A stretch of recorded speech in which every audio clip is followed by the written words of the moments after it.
Karena memang dalam agama Buddha percaya adanya karma. Karma baik, karma jelek itu menentukan kehidupan berikutnya. Termasuk sekarang ini kita berada di bagian kaki candi yang dikatakan kaki tersembunyi atau bagian Borobudur yang tertutup, terkubur. Apabila ini dibongkar, di dalamnya ada ukirannya. Apa tulisannya ini? Museum dan Kampung Seni Borobudur. Jadi sebenarnya pintu masuknya itu di sebelah sana ya. Cuma katanya dipindahin.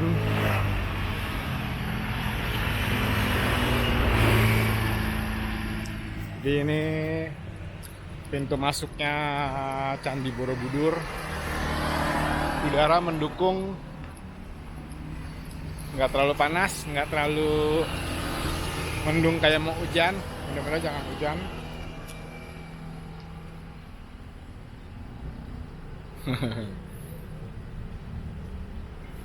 Kali aja dapat buat thumbnail. Ya kita masuk yuk.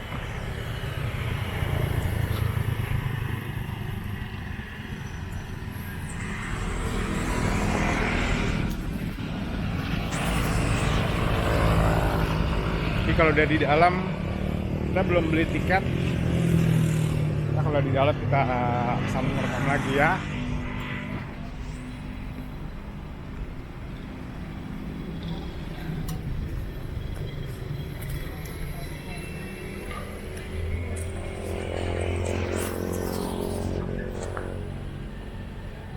Yuk. Ntar kita sambung.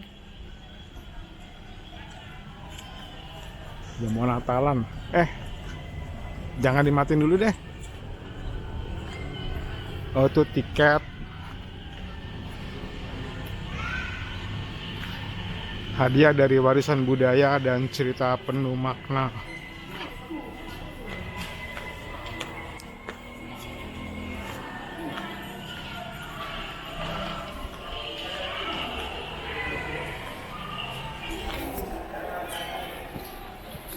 Jadi kita masuk ya.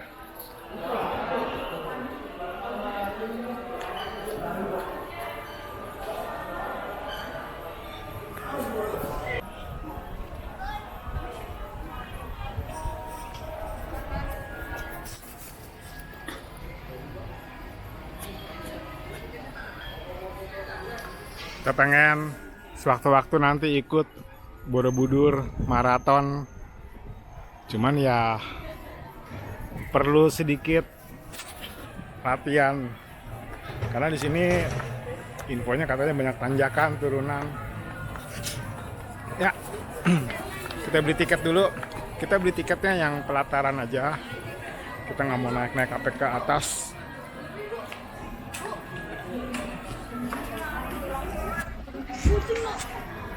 Domestic Temple Ground tiket yang ini aja kita.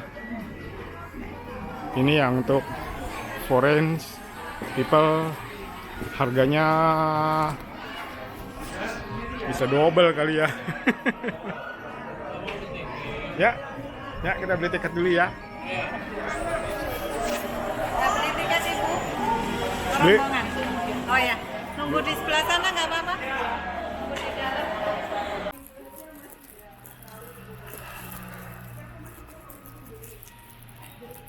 Dia ngobrol. Nah kita masuk yuk. Oh iya. Ya kita nge-scan. Kita masuk.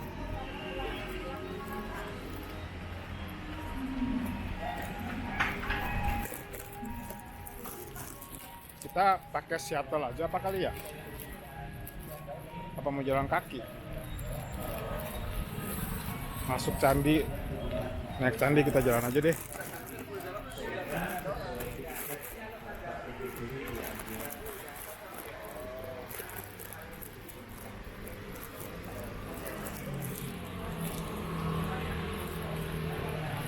Ini Temple Ground.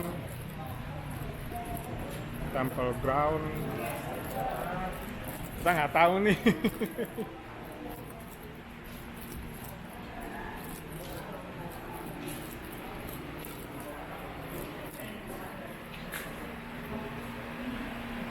Mau nanya dulu ah.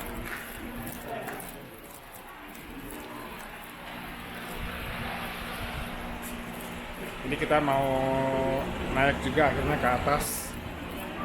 Tadi pikiran kita nggak mau naik ke atas, ternyata tiketnya masih bisa beli dan mereka pada mau naik. Udah, kita naik dah. Ya. Kita lanjut ya.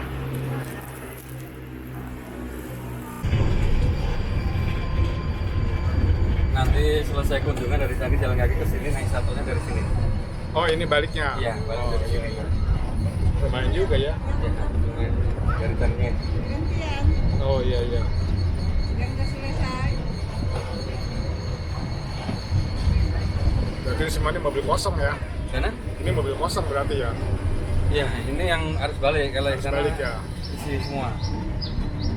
Ya sekarang sini kosong dulu parkiran. Oh iya iya. Naik shuttle untuk ke Candi.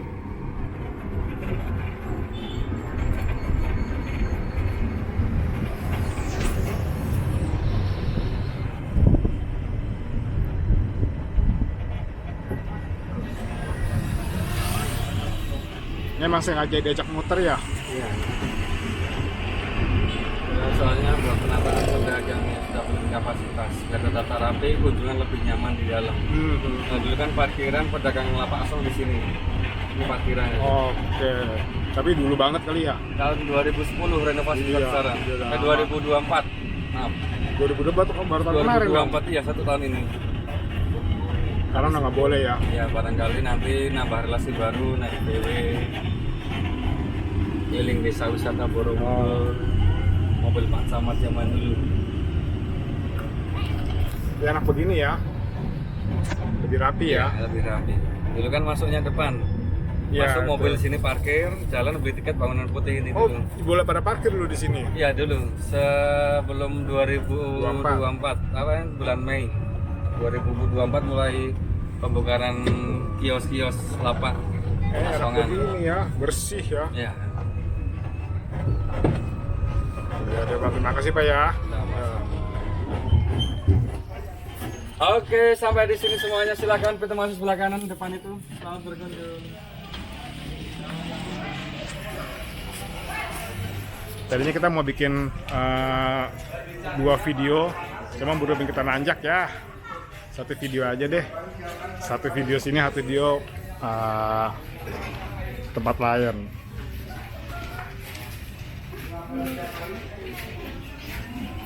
Jadi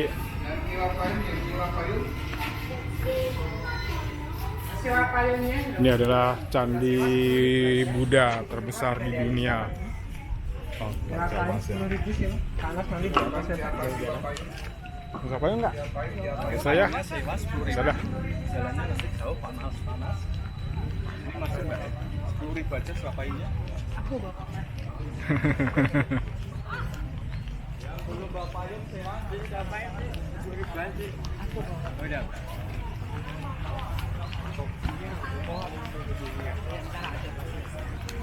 Ya, kita sambung lagi nanti ya. Itu adalah shuttle tadi turun. Kita jalan ke pendopo sana. Katanya tadi nanti masuk ke area pelataran candi dan kita naik ke atas. Gitu.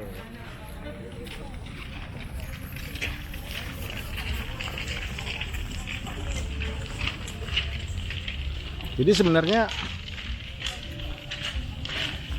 Candi Borobudur ini benar-benar sudah bebenah ya. Tadi mereka supir bilang tahun 2024 ya udah dibenahin, udah jadi destinasi yang pokoknya pengunjung pokoknya asik aja udah. Ya dulu loket di sini, sekarang dipindah.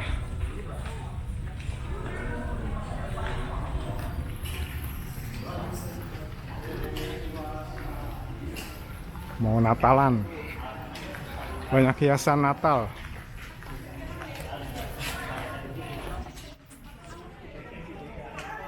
Jadi untuk naik ke atas itu per kuota hanya boleh 500 orang per jam. Sejam lagi free dan sejam lagi untuk tur berikutnya.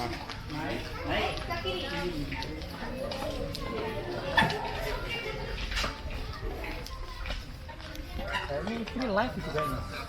Ah, paling video doang.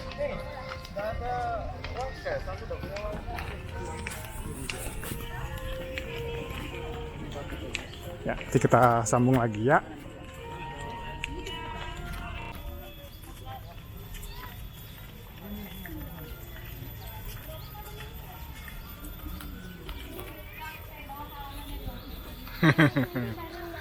Naik juga di akhirnya ke atas, ke payung. Wanasnya nggak tulungan. Kalau ini tangganya kan enak ya, bisa dinaikin.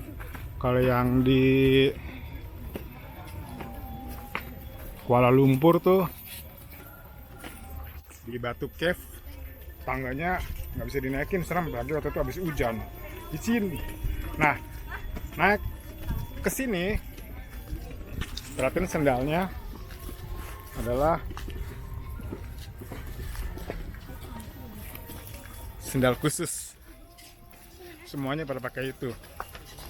Sendal yang alasnya nggak ngerusak batu candi.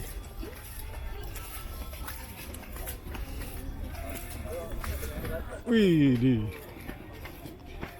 mata manusia aja sampai bisa fish eye loh.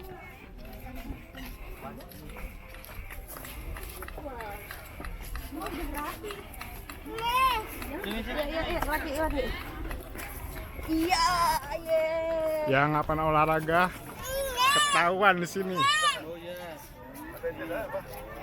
Oh, oke, jelas, aduh. Muterannya boleh.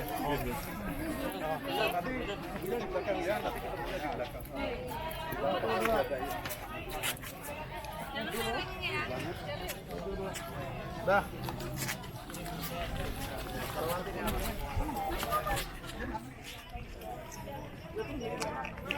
Biar mau foto nggak? Sini Ger. Tapi sama-sama Pak, nanti ada perintah di atas. Gak ada Pak.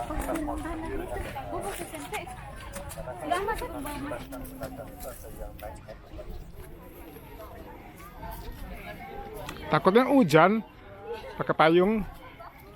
Ya, kita foto bertiga dulu. Yuk di sini yuk. Kita foto dulu ya. Ada 3 warna batu, namanya kan batu andesit. Ada yang abu-abu, Jadi itu adalah tour guide-nya kita. ada yang hitam kan. Kemudian kalau yang sekarang yang batu baru, ada tanda titik seperti paku, itu yang batu baru. Untuk mengganti batu yang hilang atau yang belum ditemukan. Karena juga sampai sekarang masih ada 10.000 potong batu yang berasal dari Borobudur, ditaruh di museum, masih dicari seperti main pasir. Apabila ketemu akan dikembalikan lagi di sini, tapi di sini gimana tempatnya? Kalau pakai payung malah jadi gelap. Ini kalau Bapak Ibu, kalau ukiran yang ini cuma dekorasi atau hiasan, namanya apsara. Jadi kalau kita lihat kan pahatannya 3, 1, 1, 1. Hampir sama. Dan kalau kita mengamati, yang perempuan kan cantik-cantik, yang lakinya tampan-tampan, tapi kadang kita menemukan dengan wajah yang jelek. Kenapa jelek?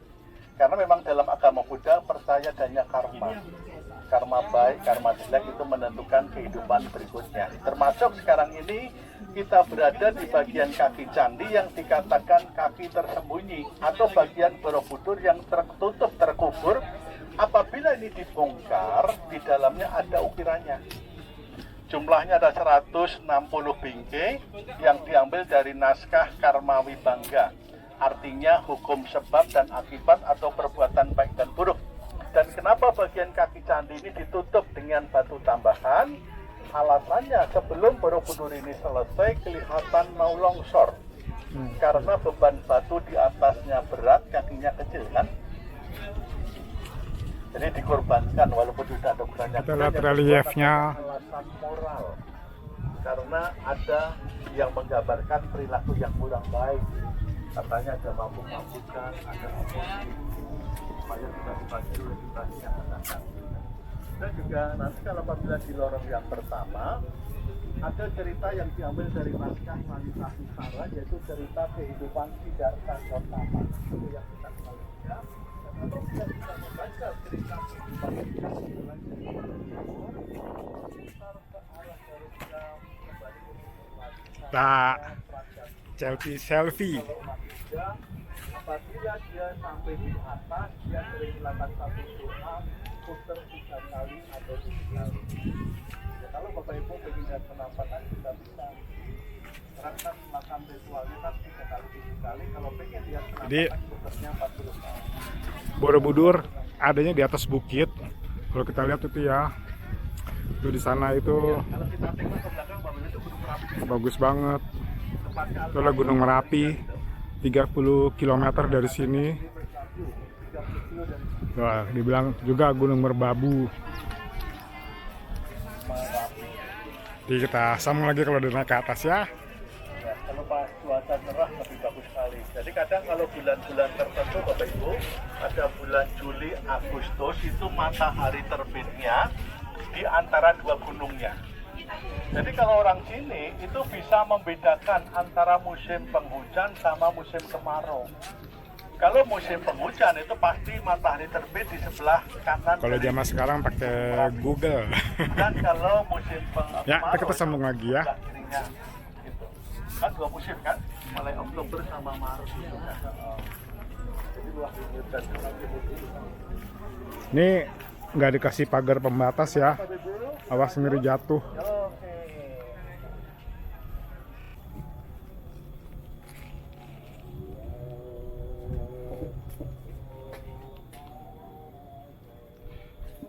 Ini di lantai 2 ya, level 2. Itu ada patung Buddha. Kita lihat reliefnya.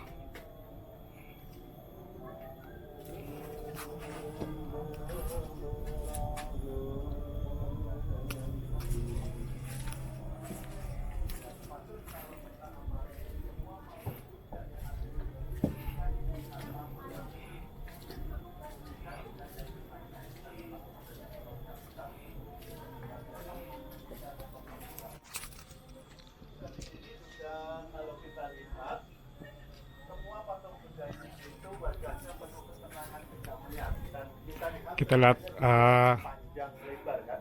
Kenapa tour guide-nya panjangnya juga panjang umur atau bijaksana. Jadi kalau lagi kasih penjelasan. harus banyak mendengar aspirasi. Bukan aspirasinya karena duit ya. Baik, yuk kita muter sini. Oke. Nanti kita perlihatkan raksasa tidur Bapak Ibu. Seperti Moana. Bagus banget. Yuk 51.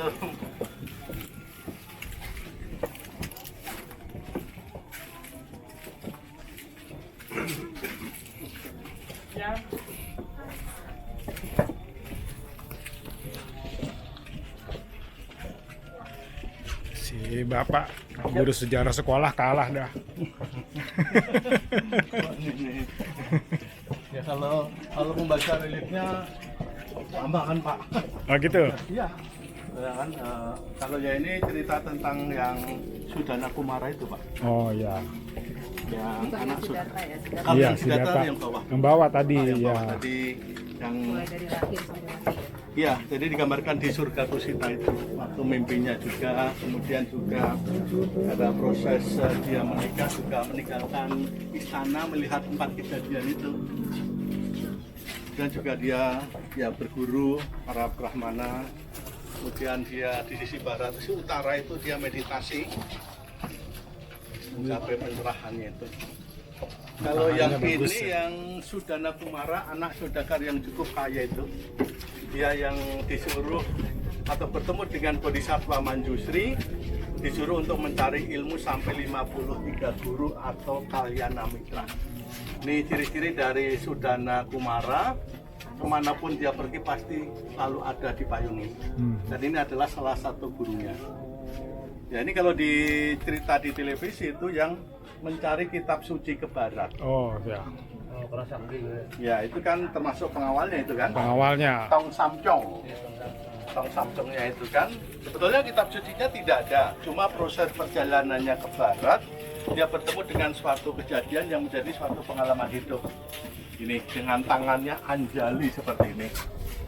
Ini yang Budana Kumara ini termasuk gurunya, dan ini juga Bapak Ibu ada namanya Kinara Kinari. Jadi digambarkan setengah manusia, setengah burung seperti yang di sini. Ini kan ada, dan ini kan ada kan. Setengah manusia, setengah burung itu biasanya kalau di Candi Prambanan atau Candi Borobudur, Kinara-Kinari itu menjaga namanya pohon Kalpataru. Sebetulnya pohon Kalpataru kan tidak ada pohon kehidupan atau pohon imajinasi, jadi gambarkan antara ranting atas sama akarnya kan seimbang bulat kan. Termasuk kalau tempo dulu orang yang berjasa menjaga merawat melestarikan alam Dikasih penghargaan Kalpataru. Ya. Kalau sekarang yang merusak hutan yang mendapatkan hadiah. Wah, itu off the record, Pak. Kalau nggak ketahuan. Iya, Bu. Yuk kita hati-hati sini ya, Bu ya. Oke, sorry. Hati-hati atas sini. Nanti kita lihatkan raksasa tidurnya.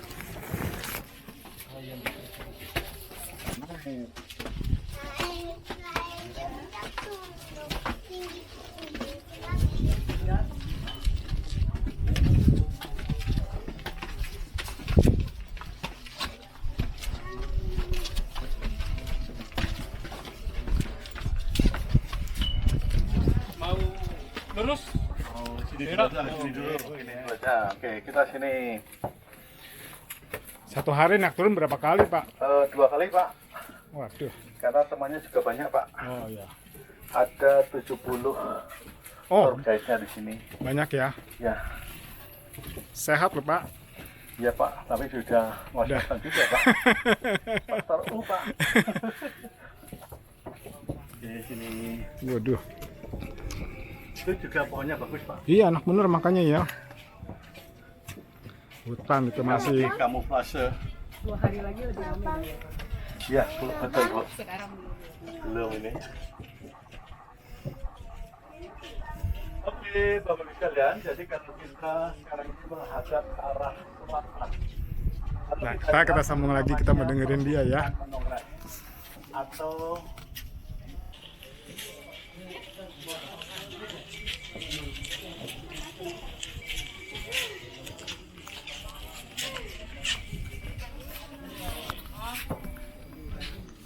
Rame ya, itu udah paling atas. Jadi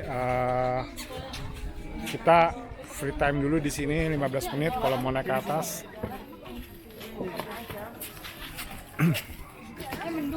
Jadi yang namanya tingkatan hidup itu kalau di agama Buddha memang kalau yang di atas, makin ke atas itu makin susah. Makanya stupanya tadi dibilang ini adalah lubangnya kayak wajik ya, sedangkan yang di sana lubangnya persegi karena memang sudah beda alam, bukan alam, experience dia punya, doanya, dia punya kehidupan spiritualnya itu udah beda.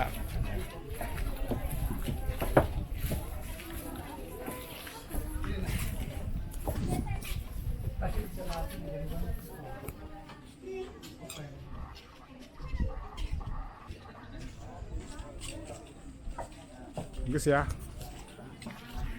Kita mau selfie.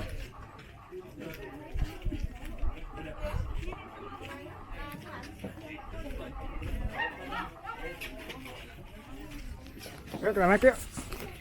Kita naik. Hah? mau coba muter dulu sekali. Kita foto di atas aja. Kita tolong lipatin bajunya dong. Kurangnya aja, nggak usah gue pegang. Nah.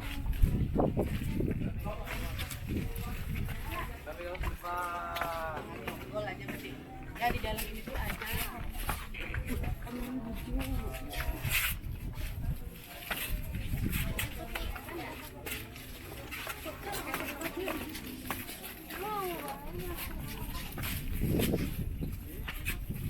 Jadi ini terakhir ditutup katanya untuk mereka yang mau berdoa.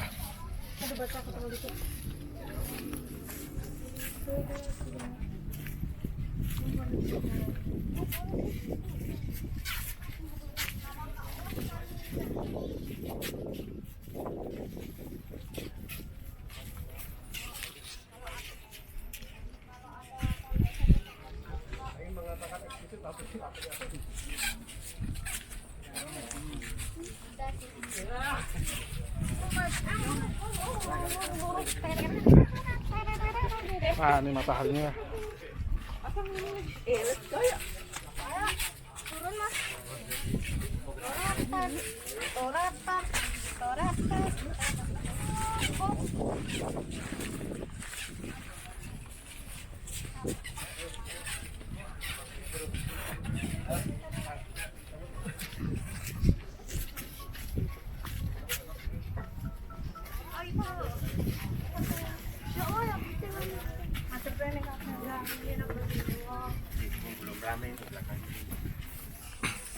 Jadi di sini kalau pagi jam 6 sampai jam 9 dibuka untuk mereka yang mau doa.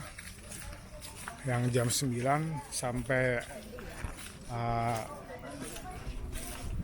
sore sampai tutup itu untuk wisatawan. Itu ceritanya. Mau di mana sini lagi?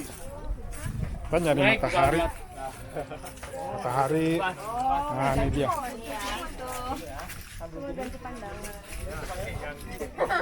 Jangan dipilih miring. Oke. Buka dikit. Oke, Ya, sip, bagus. Dapat. Kita mau udahan dulu. Kita mau foto-foto dulu.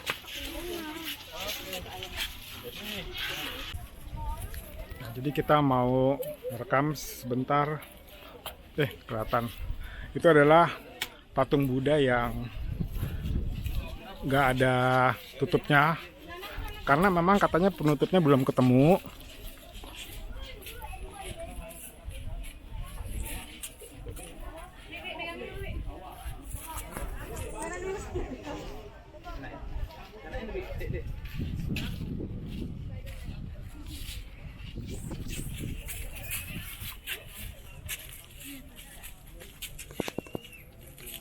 Ya, jadi dia tuh penutupnya belum ketemu,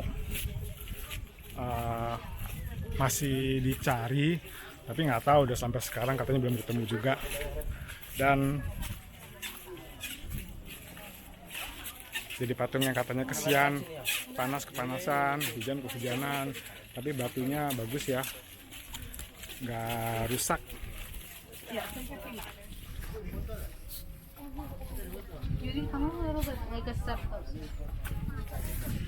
Nah, sudah dulu. Nanti kita lanjut lagi sama si bapak di bawah ya.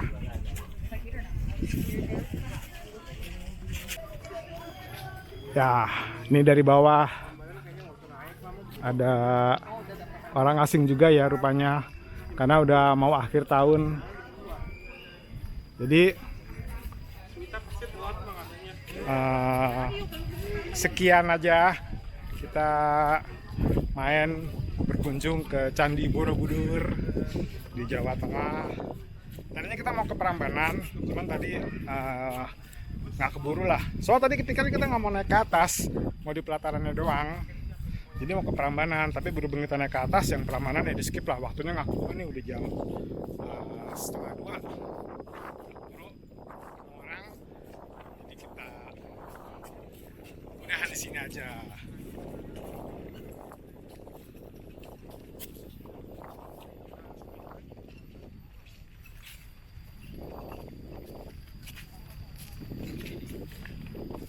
Cakep ya.